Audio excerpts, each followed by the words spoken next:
अभी आई थी यहाँ पर 2-3 दिन पहले, और उसके पहले भी आई। क्या मैं जान सकती हूँ कि माजरा क्या है और इतनी कॉन्फिडेंशियल इन्फॉर्मेशन किसने लिखी? मैम मैंने नहीं लिखी है। डॉक्टर पारेख, इस फोटो में जो लड़की है वो दीपाली है। 1 महीने का बच्चा अगवा किया गया है, मेल चाइल्ड। हमें इस बच्चे की तलाश है। इसका नाम सोनू है। इसकी माँ गीता मौर्य भी मिसिंग है। इस सब का मेरे क्लिनिक से क्या ताल्लुक है? और आप अपने जासूस भेजकर इतनी कॉन्फिडेंशियल इन्फॉर्मेशन कैसे हासिल कर सकती? हम एक संगीन जुर्म की तहकीकात कर रहे हैं डॉक्टर संजना। क्या मैं आपके IVF सेंटर के कागजात और बाकी पेपर्स देख सकती हूँ? ये सेंटर एक पूरी तरह से जायज़ सेंटर है। यहाँ कई डोनर्स हैं और सबके रिकॉर्ड्स हैं, और यहाँ पर हर एक डोनर की पहचान खुफिया रखी जाती है, किसी के साथ शेयर नहीं की जाती। This is confidential matter. Don't worry, हम भी इसे कॉन्फिडेंशियली रखेंगे। आपके रजिस्ट्रेशन पेपर से शुरुआत करते हैं। वैसे ये वैदेही घोरपड़े इस सेंटर से जुड़ी हुई है? अब ये वैदेही घोरपड़े कौन है? एकनाथ वैदेही के रेंट एग्रीमेंट से उसके मडगांव का एड्रेस मिल गया है। अब ये एड्रेस सही है या फर्जी, ये तुम्हें पता लगाना है। अगर वैदेही वाकई हमारे मडगांव की ही है तो भले उसका एड्रेस फर्जी हो, हम उसे या फिर उसके किसी दोस्त या रिश्तेदार को ढूंढ निकालेंगे। विशाल, नया जीवन फर्टिलिटी एंड IVF सेंटर से क्या लेना देना है तुम लोगों को? क्या गीता IVF के जरिए प्रेग्नेंट हुई थी? ये क्या होता है? कैसे होता है? 3 साल से क्लिनिक चला रही हूँ और वो नीचे मेरे क्वालिफिकेशंस हैं। दिख रहे हैं मुझे। डोनर लिस्ट दो। मैडम, मैंने आपसे कहा ना कि ये कॉन्फिडेंशियल मैटर होता है। हम डोनर्स के नाम या रेसिपिएंट्स के नाम का खुलासा नहीं कर सकते। डॉक्टर पारेख, मुझे इस दीपाली के बारे में जानकारी चाहिए। हो सकता है इसके साथ कोई और भी आता हो इस सेंटर में। अब या तो आप डोनर लिस्ट दे दीजिए या फिर आप जानकारी खुद दे दीजिए। क्या यहाँ पर कोई ऐसी औरत, कोई आदमी या फिर कोई जोड़ा आया हो जिसे बच्चा नहीं हो रहा हो, जो बहुत डेस्परेटली बच्चा चाहता हो, स्पेशली मेल चाइल्ड? मैडम, यहाँ वही आते हैं जो चाहते हुए भी नेचुरली बच्चा नहीं कर सकते। एक तरह से सभी डेस्परेट ही होते हैं। गीता मौर्य, विशाल मौर्य, ये नाम सुने हैं आपने? सॉरी, मुझे नाम याद नहीं रहते, इसलिए आपसे डोनर लिस्ट मांग रही हूँ। ऐसे लिस्ट दिखाना मेरे पेशेंट्स की प्रिवेसी के साथ कॉम्प्रोमाइज करना होगा। और please next time official order लेकर ही आइएगा।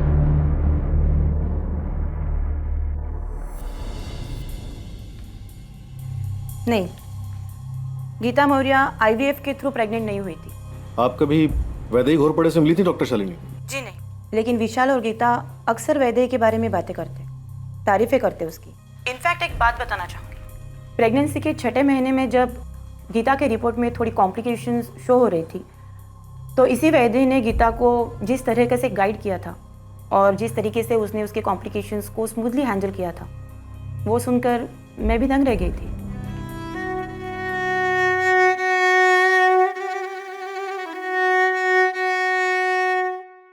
चिंता करने जैसा मसला तो है ज़रूर, लेकिन हम चिंता करेंगे नहीं, बिल्कुल भी नहीं। हमें क्या चाहिए कि हमारा बच्चा तंदुरुस्त हो, स्वस्थ हो, तो हमारा बच्चा दुनिया में स्वस्थ और तंदुरुस्त ही आएगा। बस यही एक बात हम तीनों को बार बार सोचनी चाहिए।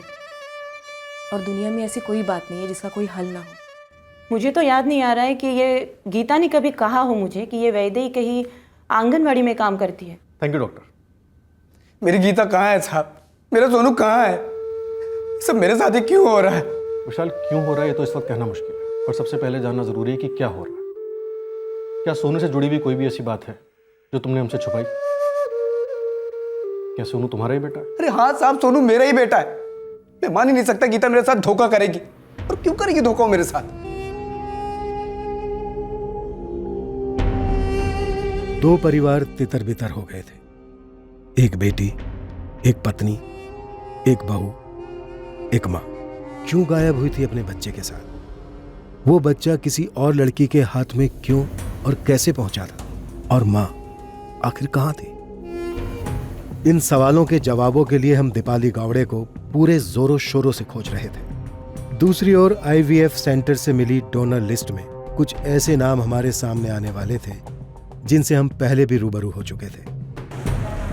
लेकिन उससे पहले मडगांव से वैदेही घोरपड़े के अतीत से जुड़ी एक चौंकाने वाली बात हमारे सामने आई। जी सर, मेरा ही नाम सुभाष सोनावणे है, लेकिन मुझे वाकई नहीं पता कि उसने मेरा पता कैसे दिया वहां पर। सर, मेरा और वैदेही का तलाक होकर 6 साल बीत चुके हैं। तुम्हारी शादी हुई थी वैदेही से? हुई थी सर, लेकिन अब कोई नाता नहीं। मुझे भी ताज्जुब हो रहा है कि मेरा पता उसने कैसे लिख दिया बेलगांव में भाड़े के कागजात पर। अपने आई का पता लिखती थी। कहाँ रहती है वैदेही की आई? रहती थी यहीं पे मडगांव में, बाप्तिस्ट रोड पर। लेकिन कुछ साल पहले मैंने सुना था कि वो गुजर गई। उसका बाप तो कई साल पहले ही मर गया था। वैदेही बेलगांव में कहाँ मिलेगी? मैंने कहा ना, मेरा उसका कोई नाता नहीं है। उसके जाने के बाद मैंने शादी कर ली, मेरे बीवी बच्चे, मैं खुश हूँ उनके साथ। मुझे तो ये भी पता नहीं था कि वो बेलगांव में रहती है। हमें शक है कि वैदेही का एक औरत और उसके बच्चे के गायब होने में कोई हाथ है, और शायद इसीलिए वो फरार है। वैदेही मेरा अतीत है जिसकी आज मुझे कोई कीमत नहीं। तलाक क्यों हुआ था तुम दोनों का?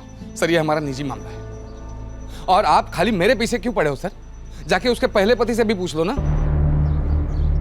कोई तो होगा जो वैदेही के पहले पति को जानता होगा एकनाथ। हमने काफी छाना पर ट्रेस नहीं कर पाए वैदेही के पहले पति को। एकनाथ, वैदेही के इर्द गिर्द मिस्ट्री बढ़ती जा रही है। हमें हर हाल में वैदेही को ट्रेस करना होगा।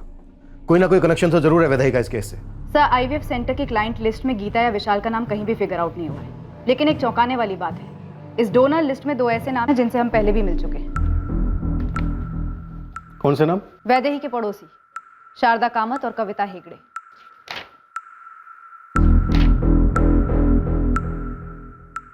सर, इस आईवीएफ सेंटर में दीपाली एक अरसे से एग्स डोनेट करती आई है। 2 डोनेशंस के बीच में एक फिक्स पीरियड का गैप मेंटेन करना होता है डोनर को। दीपाली इस सेंटर की रेगुलर डोनर है।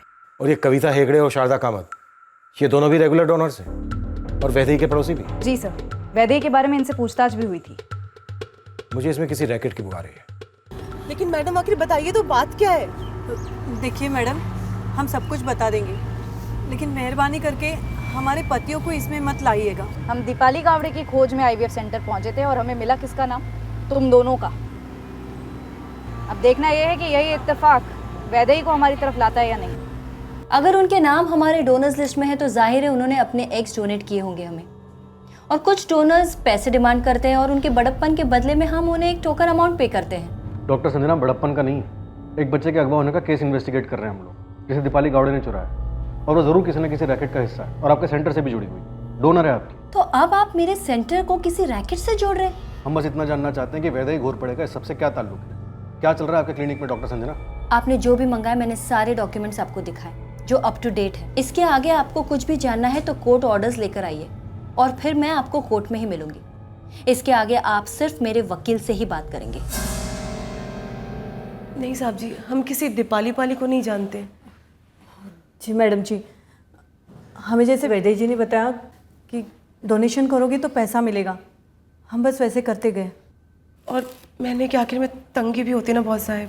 हम आपकी निजी जिंदगी में कोई दखल देना नहीं चाहते, लेकिन हमें आपकी पड़ोसन वैदेही घोरपड़े पर शक है। वो किसी रैकेट से जुड़ी हो सकती है। क्या आप हमें बता सकती हैं कि वो आईवीएफ सेंटर से पहले से जुड़ी हुई थी? नहीं साहब, इन सब के बारे में हमें कुछ भी नहीं पता। बस एक बार बातों बातों में उन्होंने जिक्र किया था उस जगह के बारे में। जिनको बच्चा नहीं हो पाता वो ऐसे सेंटर्स को जाते हैं और ऐसे सेंटर्स को डोनर्स की बहुत ज़रूरत रहती है। पर कुछ अजीब सा लगता है वैदेही जी। हाँ, मतलब ऐसे कैसे किसी और के अंश से किसी और को बच्चा हो सकता है? कविता, तुम्हें ये दर्द समझ नहीं आएगा जो एक औरत को, एक जोड़े को होता है जब उन्हें बच्चा नहीं हो पाता। देखो, ये आईवीएफ तरीका भगवान का दिया हुआ एक वरदान ही समझो ऐसे जोड़ों के लिए जिनको बच्चा नहीं हो पाता। कितने पैसे मिल जाते हैं इसके लिए? ऐसा कुछ तय नहीं होता। आईवीएफ सेंटर वालों को जितना बन सके वो दे देते हैं और ये कोई व्यापार नहीं है। ऐसे काम को पैसे कमाने के नज़रिए से मत देखो कविता। ऐसे करने से तुम किसी की ज़िंदगी संवार सकती हो और बच्चे के सुख से बड़ा कोई और सुख है इस दुनिया में? हाँ, थोड़ा सा शुरुआत में अजीब सा लगा, पर हम जानते थे कि इसमें कुछ गलत नहीं है, तो हम आगे बराबर से जाने लगे। आपको इस काम में लाने वाली वैदेही खुद तो ये काम करती नहीं थी। डोनर लिस्ट में उसका नाम नहीं है। हम ये नहीं जानते मैडम जी, पर जैसे वैदेही जी बताती थी हम किए जा रहे थे। ये दीपाली भी वैसे ही करती थी जैसा वैदेही कहती थी। हमने कहा ना, हम ना इसे कभी मिले हैं ना इसका नाम सुना है कभी। इन दोनों पे नजर रखो मानसी। ये दोनों भोली दिखती हैं पर जरूरी नहीं है कि हों। कोई गणित नहीं मिल रहा है। ना ये पता चल रहा है कि गीता कहाँ गई है, ना ये पता चल रहा है कि दीपाली कहाँ गई है, और ना ही इस बात का पता चल रहा है कि दीपाली बच्चे सोनू को लेकर कहाँ गई। सर, एक और गणित नहीं मिल रहा है। ये वैदेही ने कविता और शारदा को एग्स डोनेट करने के लिए मना तो लिया, पर खुद ने कभी एग्स डोनेट नहीं किए। आईवीएफ सेंटर का कोई भी स्टाफ वैदेही को जानता ही नहीं है। हो सकता है डोनर्स लाने का काम सेंटर ने ही वैदेही को सौंपा हो और स्टाफ को इसकी भनक तक ना हो। शायद वैदेही आईवीएफ सेंटर के साथ मिलकर कोई रैकेट चला रही थी। सर, ये विशाल भी कह रहा था कि वैदेही ने गीता को किसी सरकारी योजना के बारे में बताया था जिसमें पैसे मिलेंगे। कहीं ऐसा तो नहीं कि वैदेही ने विशाल और गीता को अपने साथ इस रैकेट में शामिल कर लिया हो? और पैसों को लेकर कुछ अनबन हो गई हो, कुछ गड़बड़ हो गई हो। सर, मडगांव से शानबाग के लैंडलाइन पर। हाँ शानबाग। सर, वैदेही के अतीत की एक डिटेल मिली है वर्षा नाम की औरत से। यह वर्षा वैदेही की दोस्त थी जब वैदेही यहां मडगांव में रहती थी।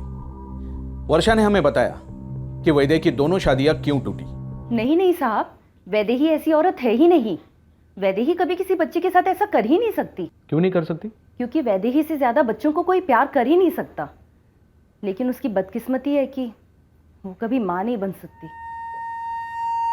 क्या वैदेही की दोनों शादियां टूटने की यही वजह थी? जी हाँ, कृष्णा नाम था वैदेही के पहले पति का और दूसरे का सुभाष। कुछ इलाज करवा रही थी वैदेही। आईवीएफ के बारे में कभी कुछ बोली थी? दवा दुआ सब कर चुकी थी, पर बस नसीब में लिखा था। अंदर ही अंदर एकदम टूट चुकी थी वैदेही, और ऊपर से उसकी दो शादियां भी टूटी। वैदेही काम क्या करती थी यहाँ मडगांव में? यहाँ एक बच्चों की बालवाड़ी में आया थी, पूरा दिन बच्चों के बीच में ही गुजारती थी। इस वर्षा की मदद से मैं मडगांव के हर फर्टिलिटी क्लिनिक्स और गायनेकोलॉजिस्ट से मिला। वैदेही उनमें से कईयों को कंसल्ट कर चुकी थी अपने खुद के बच्चे के लिए, पर उसकी कंडीशन ऐसी है कि वो कंसीव ही नहीं कर सकती है। तभी यहाँ के आईवीएफ डोनर लिस्ट में वैदेही का नाम नहीं है, जबकि दूसरी औरतों को वहां एग डोनेशन के लिए भेजती थी। फिर वैदेही गायब क्यों हो गई या फरार क्यों हो गई? अभी हम सारी कड़ियां जोड़ते हुए वैदेही की तरफ बढ़ रहे हैं, सोच रहे हैं कि वो फरार हो गई। लेकिन सर, ऐसा भी तो हो सकता है कि वैदेही जेन्युइनली गीता की हेल्प कर रही हो और हमारी क्वेश्चनिंग से परेशान होकर कहीं भाग गई हो, डिप्रेशन में। वैसे देखा जाए तो एक विशाल को छोड़कर हमने जिससे भी वैदेही के बारे में बात की है, सबने उसके बारे में अच्छा ही बोला है। तो क्या ये दीपाली गावड़े सोलो खेल रही है या फिर ये किसी गैंग का हिस्सा है? ये सारा किया करा है दीपाली गावड़े का है? हो सकता है, लेकिन कड़ियां आपस में जुड़ नहीं रही हैं। कितनी बिखरी हुई है। हर कड़ी पर कड़ी नजर रखी गई, फिर भी कोई ब्रेक थ्रू मिल नहीं रहा था। विशाल की सर्विलेंस से हमें बस उसकी टूटी बिखरी जिंदगी नजर आई, जहां वो इस सवाल के जवाब के लिए तरस रहा था कि आखिरकार उसकी बीवी और बच्चे के साथ क्या हुआ। वैदेही की खोज भी डेड एंड पर आकर रुकी। पता ही नहीं चल रहा था कि वैदेही क्यों और कहां चली गई थी। वैदेही के कॉल रिकॉर्ड से भी वैदेही और दीपाली गावड़े का कनेक्शन ढूंढना व्यर्थ साबित हुआ। पर यह केस हमेशा के लिए एक राज बनकर तो खत्म नहीं हो सकता था। आखिरकार दीपाली गावड़े की लगातार चल रही खोज खत्म हुई। हमारी मेहनत रंग लाई।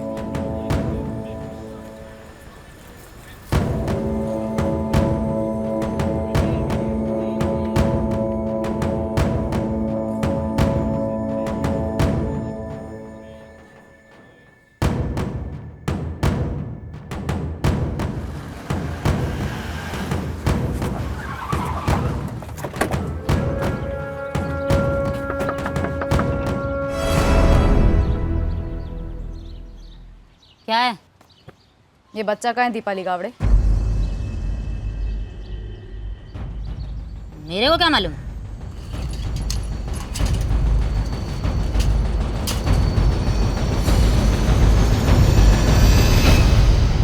हाँ, वो हमारी हिरासत में, लेकिन फिलहाल वो मुंह नहीं खोल रही। मेरा सोनू था उसके पास साहब। क्या किया उसने मेरे बच्चे के साथ? पूछिए साहब उससे।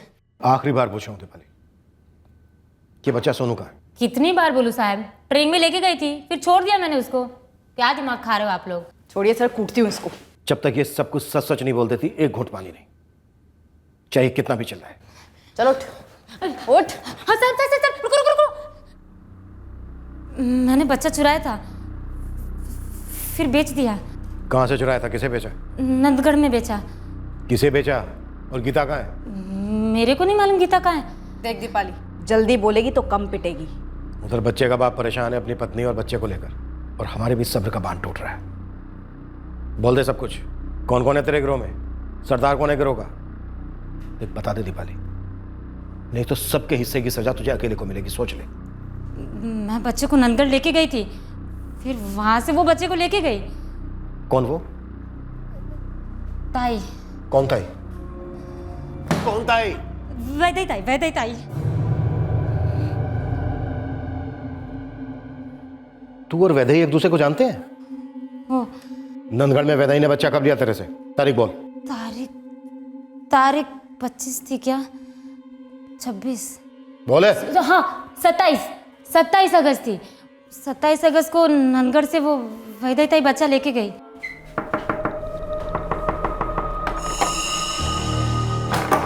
सोनू तो उसके भी घर आती क्या? ये रहा।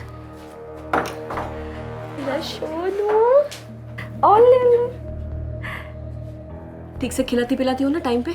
जो आपने लिख के दिया ना सब कुछ खिलाया है, चेक कर लो, एकदम टकाटक है। ये लो, तू निकल। इसी बच्चे सोनू को क्यों निशाना बनाया गया? ये साजिश इस बच्चे के पैदा होने से पहले ही रची गई थी ना? वो सब मेरे को कुछ नहीं मालूम साहब। मेरे को तो वैदेही ताई ने पैसा दिया था और वो पेट का अंडा बेचने का रास्ता बताया था, तो मैंने उनकी थोड़ी सी मदद कर दी। सोनू की माँ गीता कहाँ है इस वक्त?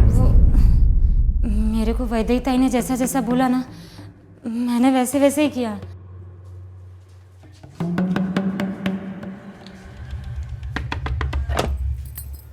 हाँ बोलो। मैं दीपाली, वो वैदेही ताई ने भेजा है मुझे। अच्छा। वो बोली कि पोलियो की दवाई पिलानी है सोनू बाबा को, इसलिए आपको सेंटर बुलाया है। लेकिन मैं अभी कैसे आ सकती हूँ? मेरी सासू माँ भी ना बाजार गई है, तो मैं अकेली हूँ घर में। पर अभी आप कैसे भी ना अभी के अभी चलो, उधर ना बहुत लंबी कतार है। वैदेही ताई ने आपकी जगह पकड़ के रखी है, ऊपर से वो सरकारी भत्ता, उसमें भी तो आपका नाम लिखवाना है। वो सब ठीक है, लेकिन मेरी सासू माँ बाजार गई, उनको आ जाने दो। गीता दीदी चलो ना, वैदेही ताई बुरा मान जाएंगी। वैदेही वहीं कहीं बाहर इंतजार कर रही थी। ये सब कुछ पहले से तय था ना? लेकिन सर वैदेही मैटरनिटी होम में ही थी जब करीब सुबह 11:30 बजे गीता बच्चे को लेकर अपने घर से निकली। मैंने स्टाफ से क्रॉस चेक भी किया था। वैदेही ताई इधर इंतजार नहीं कर रही थी, उन्होंने मुझे भेजा था सोनू और गीता को लाने के लिए। तुझे कैसे पता चला गीता घर पर अकेली है? वो कुछ दिनों से मैं उनके घर के बाहर नजर रख रही थी, तो उस दिन मौका मिला था। तो पहले उनके ससुर घर से बाहर गए, फिर उनके पति, फिर जब सास बाहर गई ना तो मैंने जाके दरवाजा खटखटा दिया। भत्ते का फॉर्म भरने के बहाने तू कहाँ लेकर गई गीता और उसके बेटे सोनू को? तूने नाम क्या बताया तेरा? दीपाली। दीपाली, और कितना दूर है? बस 5 मिनट दीदी, उधर जाएंगे, फार्म भरेंगे, 2 मिनट लगेगा, फिर उधर से 10 मिनट की तो दूरी पे ही अपना सेंटर, फिर पिला देंगे बाबा को 2 बूंद, फिर डायरेक्ट घर पे दीदी।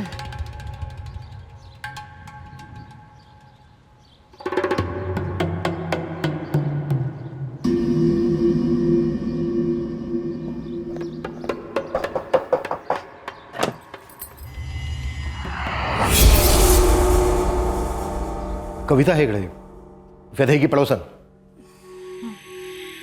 वो बस्ती के आखिर में एक खाली घर है, वो उस कविता का ही है।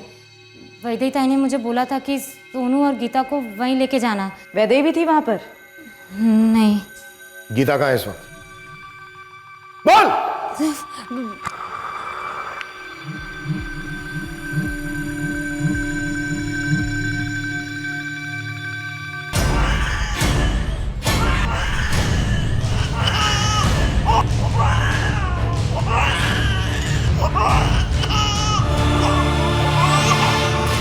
वैदेही ताई शाम को आई, अपना दवा खाने का सारा काम निपटा के। गीता और विशाल की फैमिली गीता और उसके बच्चे को पागलों की तरह ढूंढ रही थी, और ये वैदेही को अच्छे से मालूम था। मालूम था कि नहीं? किसको क्या मालूम? नहीं मालूम, मेरे को नहीं मालूम। मैं तो पूरा वक्त वो कविता के घर में ही थी। गीता सोनू को लेके पता नहीं कहाँ चली गई, मुझे समझ में नहीं आ रहा। अपनी माँ को बोली कि पोलियो को दवा पिलाने जा रही है। लेकिन आज तो गुरुवार है, और पोलियो के कैंप्स गुरुवार को नहीं लगते, सिर्फ रविवार को लगते हैं।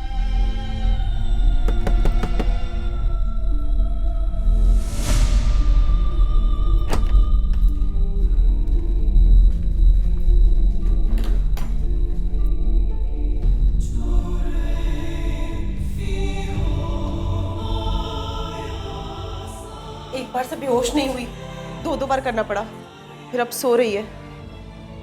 ये उठनी नहीं चाहिए, अगर ये उठ गई ना तो तबाही मच जाएगी। कौन है? मुझे नहीं पता वैदेही जी, मैंने किसी को भी नहीं बताया कि हम सब यहाँ पर हैं।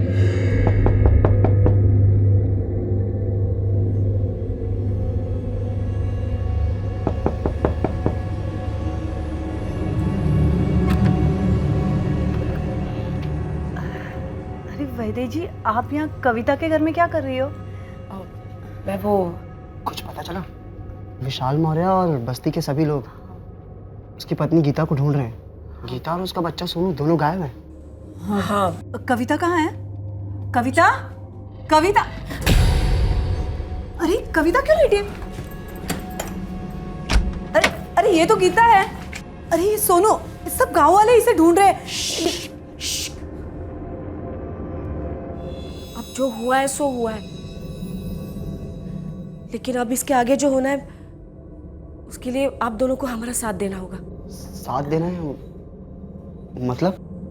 हमें गीता को मार डालना है। क्या? नहीं नहीं, मना करोगे तब भी करना है। अब बस यही एक रास्ता बचा हुआ है हमारे पास। अब शामिल हो चुके हो तो पूरी तरह शामिल हो जाओ, किसी से कुछ मत कहना, वरना तुम लोगों ने गीता को उसी दिन मार दिया था? हम लोगों ने नहीं साहब, वो सिर्फ वैदेही ताई ने गला दबा के मारा उसे। अगर ये होश में आ गई तो हंगामा मचा देगी। फड़फड़ाए तो कविता इसके पैर कस के बांध लेना और तुम इसके हाथ पकड़ लेना।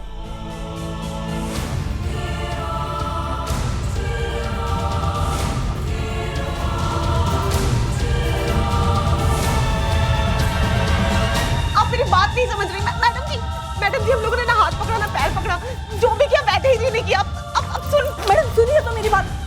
मैडम मैं और मेरा बेटा वहाँ गीता को ढूंढते ढूंढते गए थे, हमें बेकार में इसमें फंसाया गया मैडम।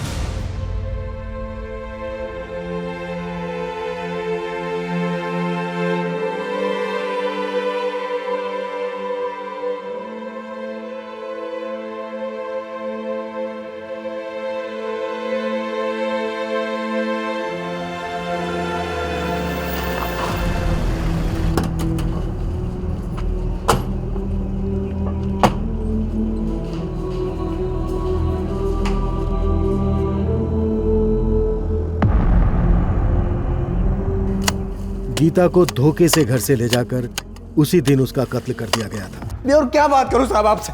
पहले दिन से बोल बोल के थक गया कि वो कमीनी वैदेही शामिल है इन सब में। सरासर झूठ बोल रही थी मेरी गीता से वो, लेकिन आप लोग को मेरी बात पे यकीन नहीं हुआ। मार दिया ना सबने मिलकर मेरी गीता को। मैं बुलवाऊंगा उनसे।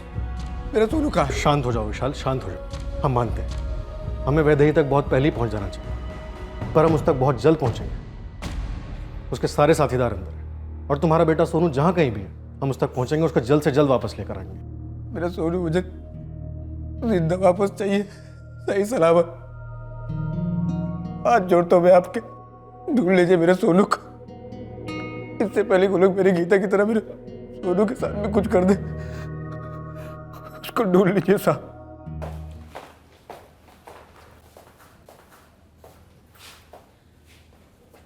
जो सच है एक एक करके बोलना शुरू कर दो, या फिर हम हमारा तरीका अपनाएं सच निकलवाने का।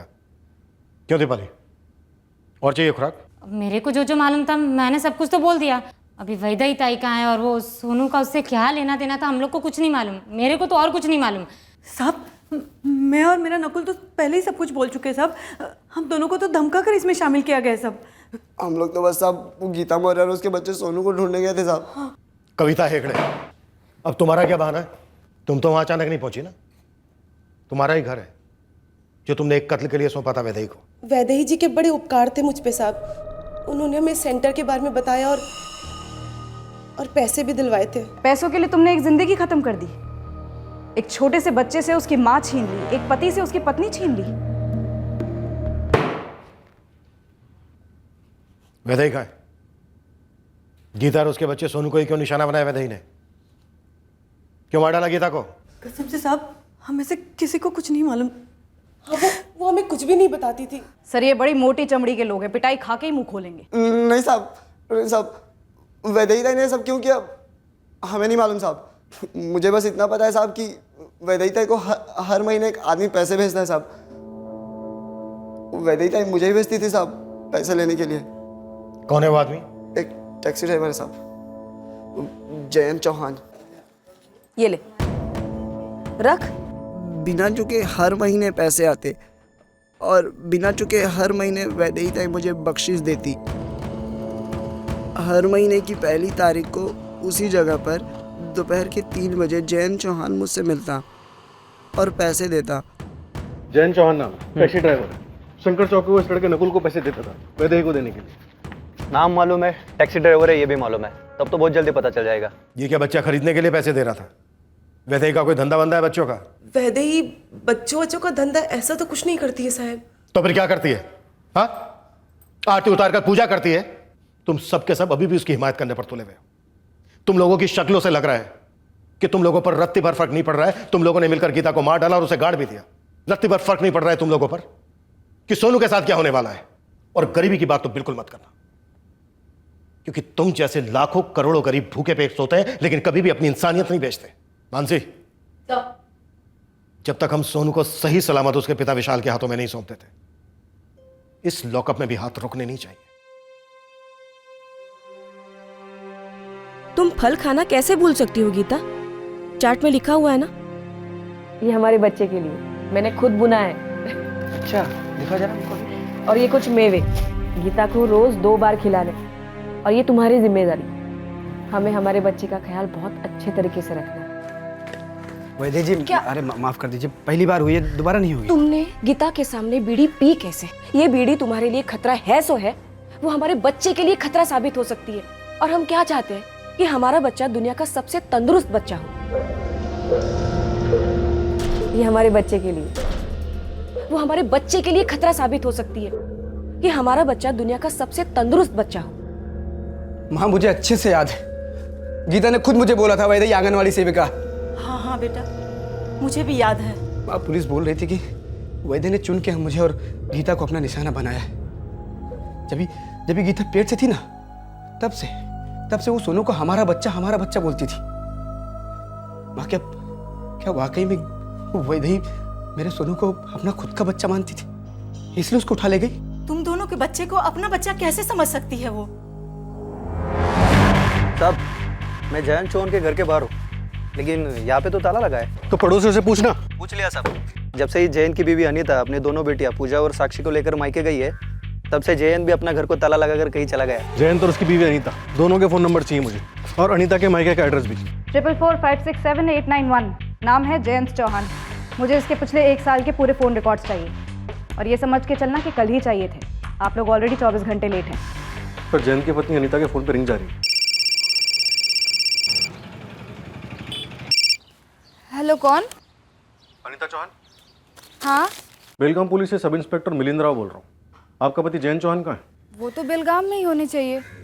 क्या बात है साहब? उसने अपना फोन क्यों बंद रखा है? फोन बंद कहाँ है साहब? मेरी कल रात ही बात हुई है उनसे। 8 दिन पहले आप अपने बच्चों को लेकर अपने मायके बाजागौली गई, तब से आपके घर पे ताला लगा हुआ है। जयंत दिन में टैक्सी चलाते हैं, इसीलिए ताला लगा होगा। रात में वो घर पर ही होते हैं। आपसे आमने सामने बात करनी। बेलगाम कब तक पहुंच सकती हैं? जल्द से जल्द। लेकिन क्यों? हुआ क्या है साहब? क्या किया है जयंत ने? आप वैदेही घोर पड़े को जानती हैं? नहीं। कमाल है, हर महीने आपका पति वैदेही को पैसे भेजता है और आपको ये नहीं पता कि वैदेही कौन है। पैसे भेजते थे? मुझे इस बारे में कुछ भी नहीं पता है साहब। सर, 2 बेटियां हैं अनीता और जयंत की। बेटियां?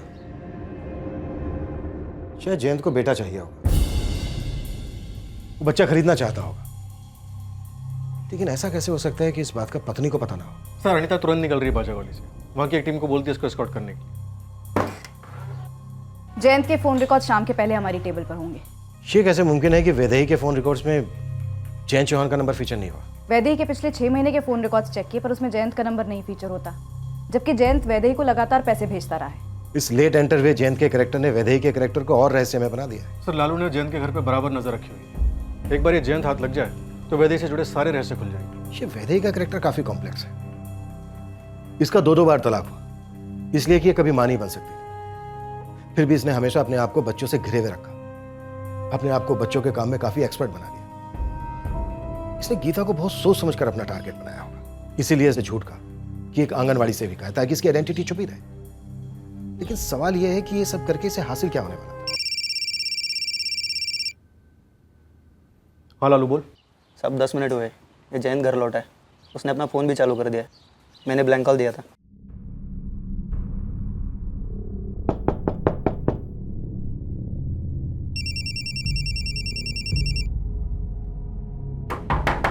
हेलो अनीता।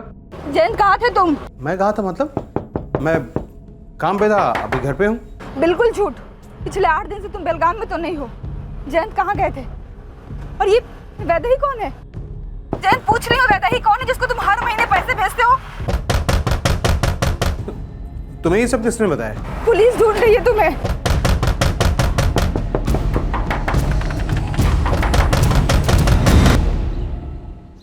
जयंत चौहान, वैदेही कहाँ है और वो बच्चा कहाँ है? आप लोग मेरे बच्चे के बारे में क्यों जानना चाहते हैं? तुम्हारा बच्चा? हाँ मेरा बच्चा, पर आप लोग मेरी निजी जिंदगी में क्यों दखल दे रहे हैं?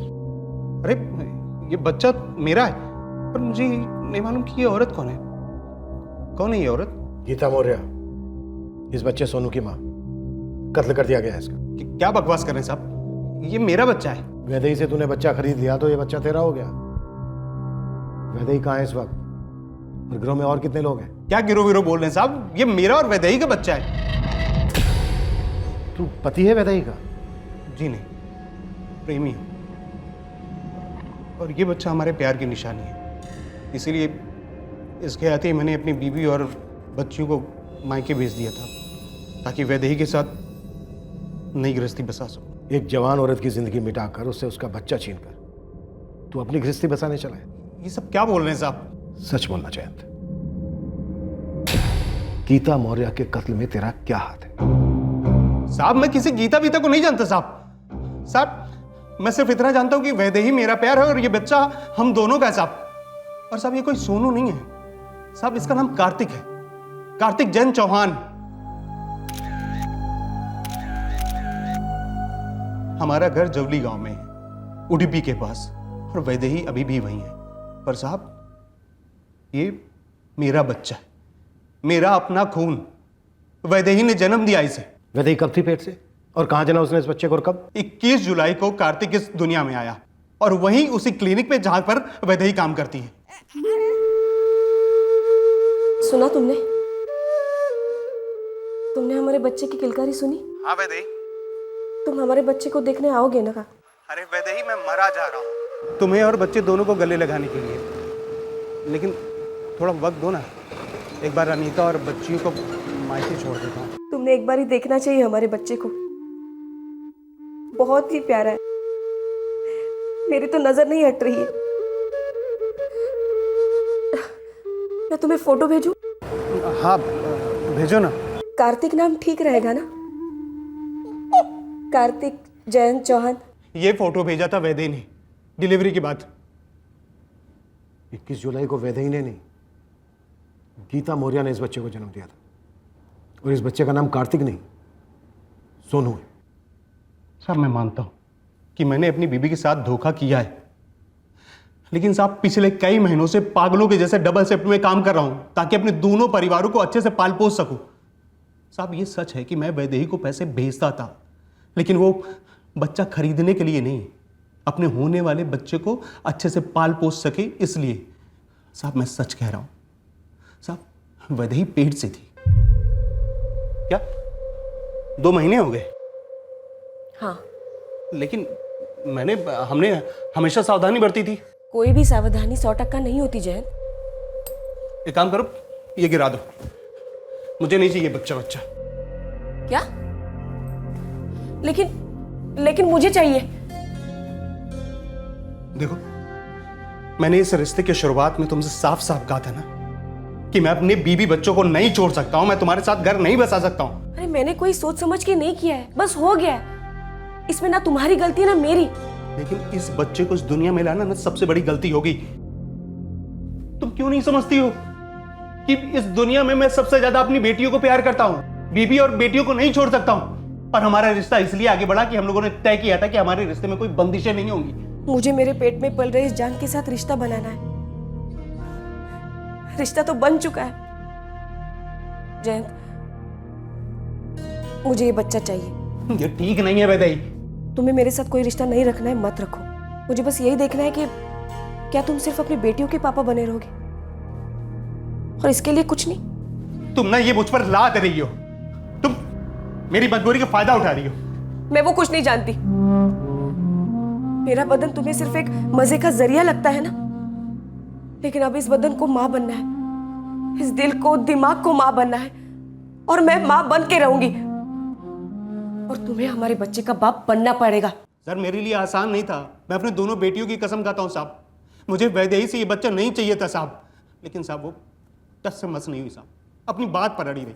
और अब साहब आप ये करो कि ये कार्तिक किसी और का सोनू, आप बोल रहे थे ना साहब कि वो पेट से कब थी, ये देखिए साहब उसका फोटो, ये भी देखिए साहब, वही है।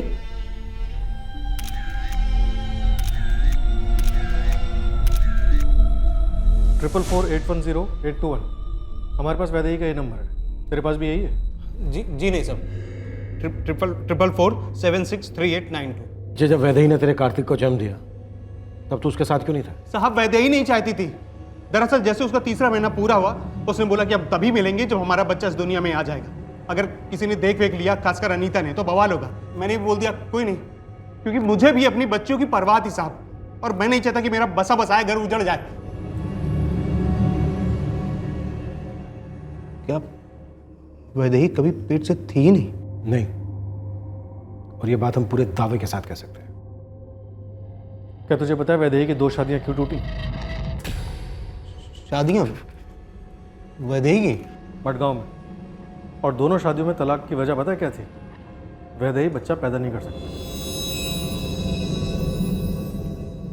मुझे ये सब पता ही नहीं था। वैदेही से तू कैसे मिला? जान पहचान कैसे हुई तेरी?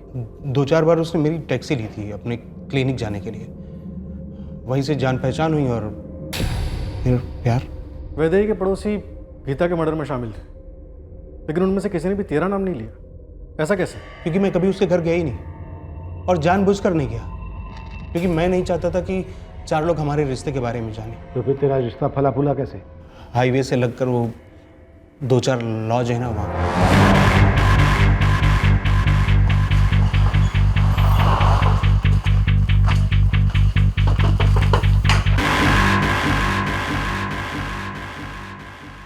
ये सिर्फ मेरा बच्चा है, मेरा बेटा, ये मेरा कार्तिक है। ये वैदेही अब बस, खेल खत्म। दीपाली, शारदा, कविता और नकुल ये सब हमारी हिरासत में है। और जयंत भी। मुझे उनसे कोई लेना देना नहीं, मेरा बेटा मेरे पास ही रहेगा, इस पे सिर्फ मेरा हक है। गलत, इस पर विशाल और गीता का हक था जो तुमने छीन लिया, और गीता से उसकी जिंदगी छीन ली। वैदेही चुपचाप ये बच्चा हमारे हवाले कर दो, इस बच्चे को कुछ करने की सोचना भी मत। बच्चा ले लो।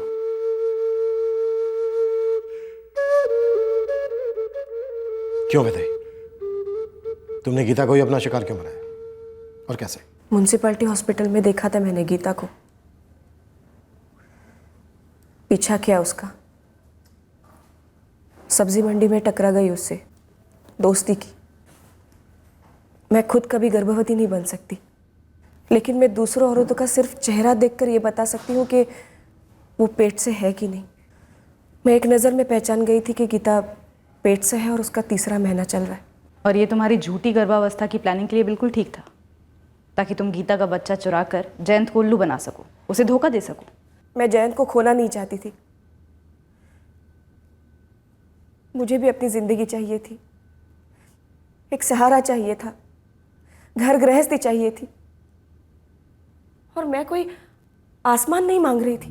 मैंने उस जिंदगी का हिस्सा तो नहीं मांगा ना जयंत।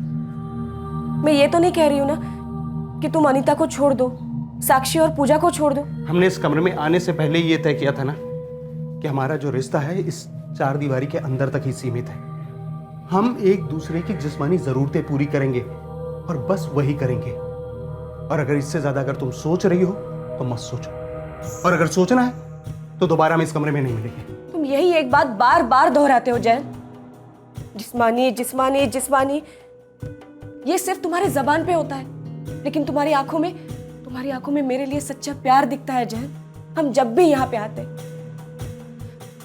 देखो मान जाओ ना, तुम्हारी आंखों में सपने, तुम्हें वही दिखता है जो तुम देखना चाहती हो। मैं तुमसे शादी वादी नहीं कर सकता हूं, मेरा अपना एक परिवार है और वो वैसा ही रहेगा। अगर अनीता को हमारे बारे में भनक भी लग गई ना तो मेरी दोनों बेटियों को लेकर मायके चली जाएगी हमेशा के लिए, और वो मेरी मौत होगी। यार पूजा और साक्षी मेरी जिंदगी है। और मेरी जिंदगी का क्या? मैं खुशहाल जिंदगी नहीं जी सकती? मेरे दोनों पतियों ने मुझे छोड़ दिया था क्योंकि मैं उन्हें बच्चा नहीं दे पाई। और ये जयंत मुझसे शादी नहीं कर रहा था क्योंकि वो अपनी बेटियों से प्यार करता था, किसी को मेरी पड़ी नहीं।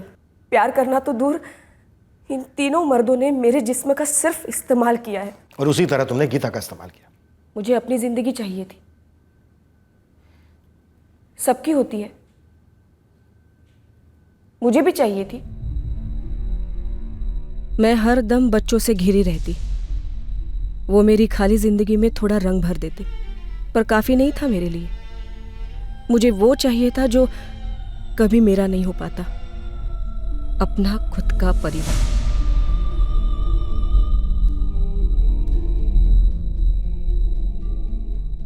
मुझे बच्चा चाहिए था, अपनी जिंदगी बनाने के लिए। मैंने गीता को पहली नजर में ही चुन लिया था, तय कर लिया था कि यही वो शरीर होगा जिससे मेरा अपना बच्चा जन्म लेगा। मैं जब भी उसकी कोख को छूती थी, लत अपने पेट में महसूस करती थी। मैं सिर्फ एक औरत का जिस्म बनकर ऊब गई थी।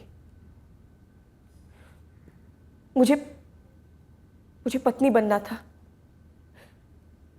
माँ बनना था। जो गीता थी, विशाल की पत्नी, सोनू की माँ। ये तुम्हारा भ्रम है कि सोनू तुम्हारा है? कोई भ्रम नहीं है, ये सच है। जब गीता प्रेग्नेंट हुई तो मैंने उसका पूरा साथ दिया। मैंने उसकी हर तकलीफ महसूस की और दूर भी की। मैंने उसकी ऐसी देखभाल की है जैसे मैं खुद की करती। और इसमें कोई शक नहीं है कि जैसे गीता अपने बच्चे को संभालती, उससे कई गुना ज्यादा मैं संभालूंगी अपने बच्चे को। सोनू कभी कार्तिक नहीं बन सकता बेटे, और तुम कभी गीता नहीं बन सकती। और जो औरत एक बच्चा हासिल करने के लिए एक माँ का कत्ल कर सकती है, वो क्या खाक कभी अच्छी माँ बन सकेगी? क्या जयंत भी तुम्हारे बाकी साथीदारों की तरह इस जुर्म में शामिल था? जयंत को कुछ पता नहीं, लेकिन मैंने ये जो भी किया उसी को पाने के लिए किया। अनीता, अनीता, एक बार मेरी बात तो सुन लो। मैं मानता हूं कि मैंने तुम्हारे साथ धोखा किया है, लेकिन अनीता, मैं तुम्हें कभी छोड़ने वाला नहीं था। मैं तुमसे और बच्चों से बहुत ज्यादा प्यार करता हूं।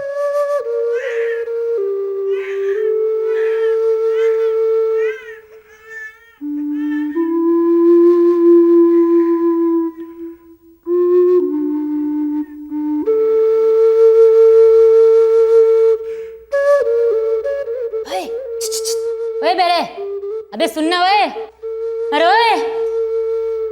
नया जीवन fertility clinic and IVF centre का वैदेही की इस भयंकर साजिश में कोई हाथ नहीं पाया गया। प्राकृतिक तौर पर मां ना बन पाना या पिता ना बन पाना ये कोई दोष नहीं है और ना ही कोई अपराध है। पर हां, समाज हमारा इस दर्द पर नमक जरूर मलता है। कभी आंख मिलाकर तो कभी दबी आवाज में समाज ताने मारता है, क्योंकि अक्सर समाज नासमझी में कठोर भी हो जाता है। पर इस किस्म के ताने होते ही हैं अनसुना करने के लिए। उन्हें दिल पर लेकर बिन बुलाए दर्द को न्योता देने का क्या मतलब है? इन हालातों में हमें सिर्फ अपने बारे में सोचना चाहिए, ये नहीं कि लोग क्या सोचेंगे हमारे बारे में। रही बात बच्चे के सुख की, मेडिकल साइंस काफी तरक्की कर चुका है, साथ ही गोद लेने का विकल्प भी तो है। पर जुर्म कभी विकल्प नहीं हो सकता। बच्चा हासिल करने के लिए कोई भी गैर कानूनी तरीका कोई सुख नहीं देगा, और ऐसा बच्चा दुनिया के किसी भी रिश्ते को सही मायने में जोड़ नहीं पाएगा। जुर्म सिर्फ दर्द को जन्म देता है। जय हिंद।